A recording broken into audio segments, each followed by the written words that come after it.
여러분 안녕하세요. 매주말 주간 세계 경제 탑 뉴스를 발췌 소개하고 제 의견을 곁들이는 위클리 토픽스 오브 글로벌 이코노미 편집자 정견만입니다.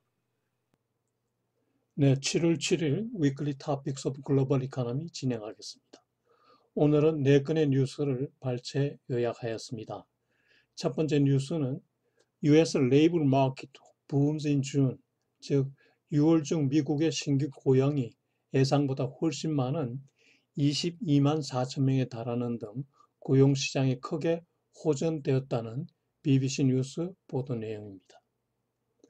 두 번째 뉴스는 US says trade talks resuming as China demands end to tariffs, 즉 미국의 라이티즈 무역대표부 장관과 문호친 재무장관이 중국의 리후 부총리와 무역 협상을 위해 전화 접촉하였고 곧 대면 회의를 갖게 되었다는 쿠들로 국가경제위원장이 밝혔다는 블룸버그 통신 내용입니다.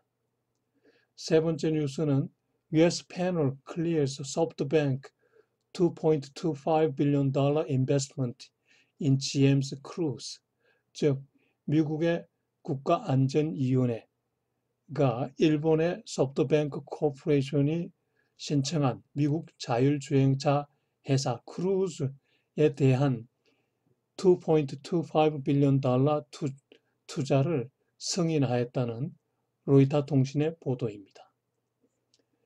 네 번째 뉴스는 크리스틴 라가드, The Rockstar of Finance, 즉 크리스틴 라가드 현 IMF 총재가 차기 유로피언 센트럴 뱅크 22 총재로 내정됨으로써 IMF 총재를 8년 연임한 후 22 총재가 되는 그야말로 국제금융계의 락스타가 되었다는 BBC 뉴스 보도 내용입니다.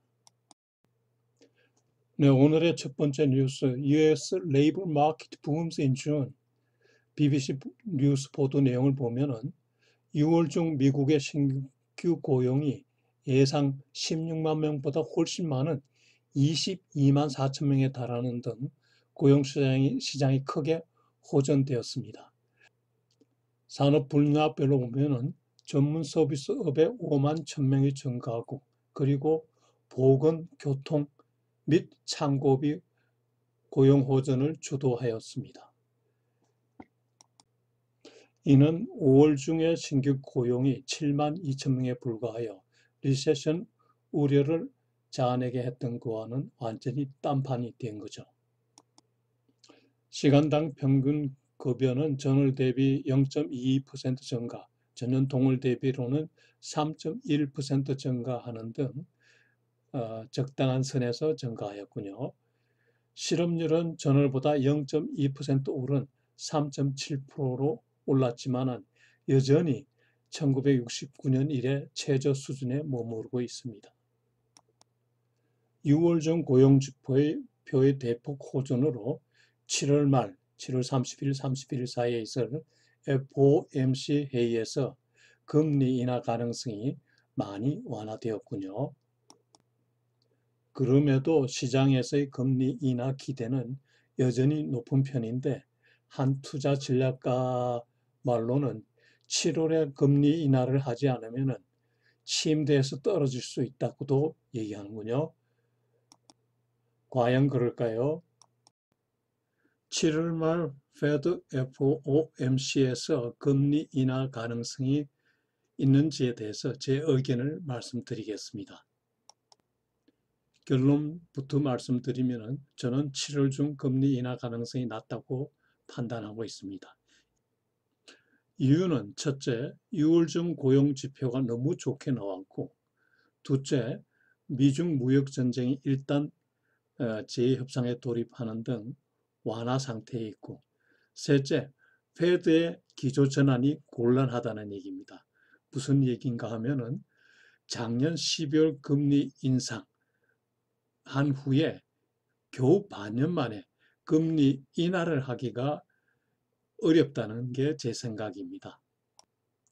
따라서 페드 입장에서는 9월 17일, 18일 있을 FOMC 회의 때까지 국내 제조업 동향 등 경제 지표를 잘 워치했다가 금리 인하 여부를 다시 판단해야 할 필요성이 있다는 게 제 생각입니다.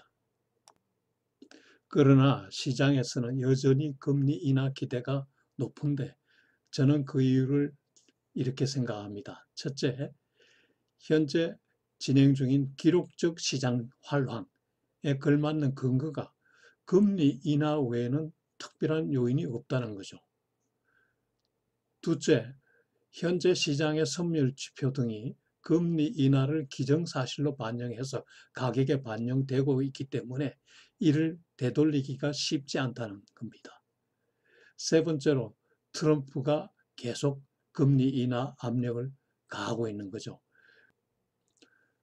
제 생각에 트럼프가 2020년 대선 전략으로서 금리 인하를 지속적으로 활용할 거라는 생각이 드는군요. 넷째로 세계 경제 악화로 인해 세계 각국의 금리 인하를 하고 있다는 거죠. 네, 오늘의 두 번째 뉴스는 US says trade talks resuming as China demands end to tariffs.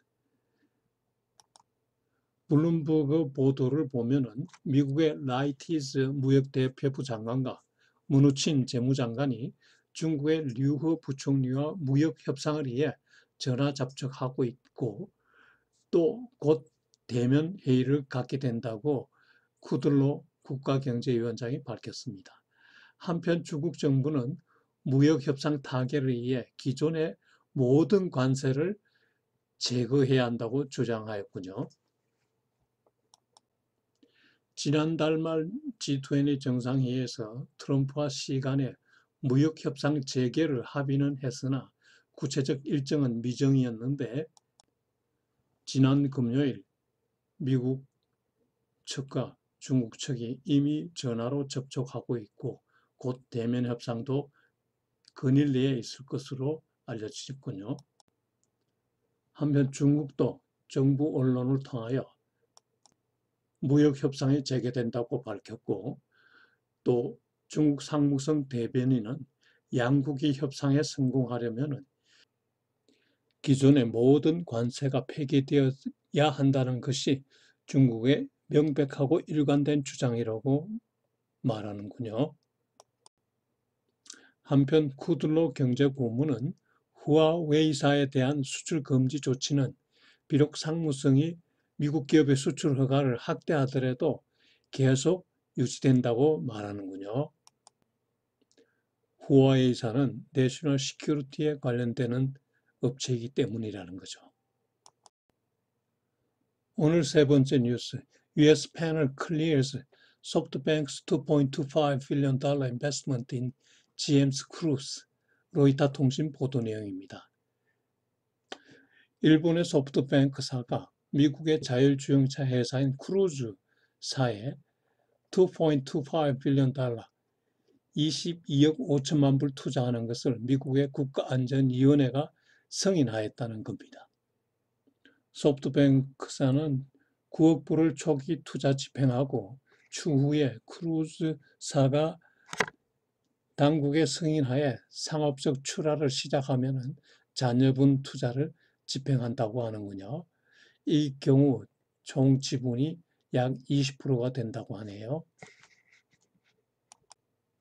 그런데 소프트뱅크사는 중국 회사들에 대해서 많은 투자, 연관이 있기 때문에 미국 정부의 조사에 직면해 왔었는데 이번에 미국의 외국인 투자위원회는 동투자를 승인하면서 소프트뱅크사가 크루즈사의 기술로부터 완전히 배제된다는 확약을 받고 투자를 승인하였군요.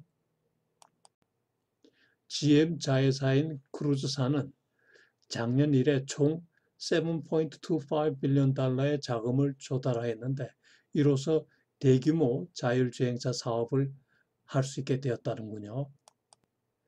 현재 자율주행차 사업의 선두주자는 GM의 크루즈사와 알파벳사의 웨이모가 있군요.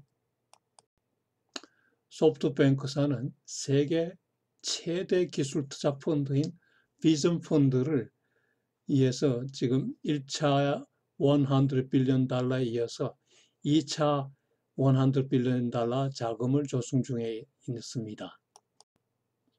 $200 빌리언라면은 우리 돈으로 약 235조가 넘죠.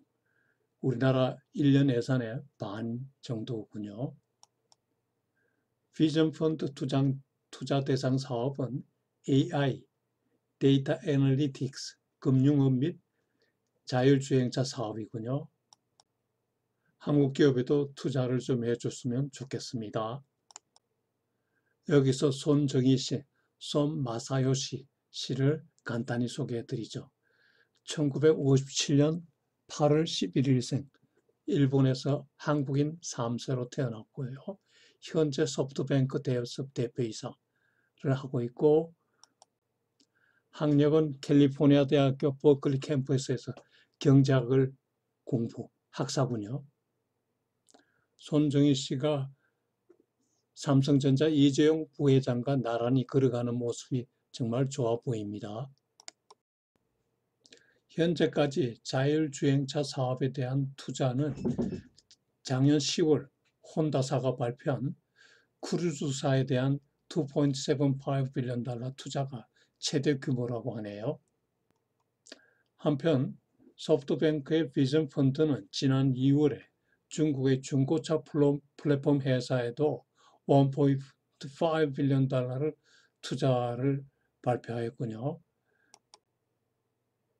비전 펀드는 중국 내 투자 소스를 찾기 위해서 투자팀 고용 계획도 발표하였고요.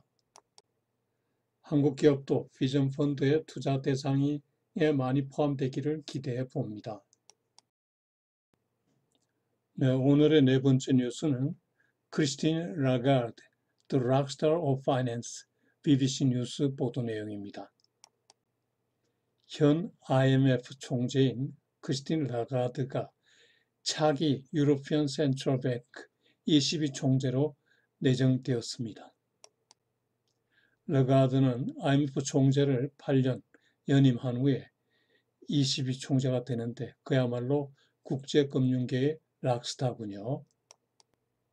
ECB 총재가 되면은 19개 회원국이 있는 유로존의 통화 정책 그리고 유로화를 총괄 관리하는 책임이 주어지는 거죠. 라가르드 총재의 프로필을 보면은 First ever female, 최초의 여성 운운이 많이 나오는데요.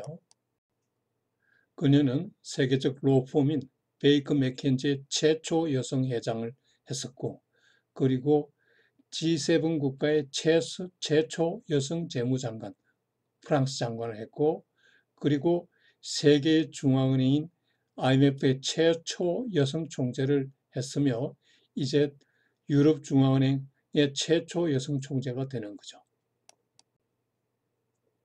IMF 총재로서 라가르드의 역할을 보면은 세계 금융위기 이후에 IMF 운영을 잘한 것으로 평가되고 있습니다.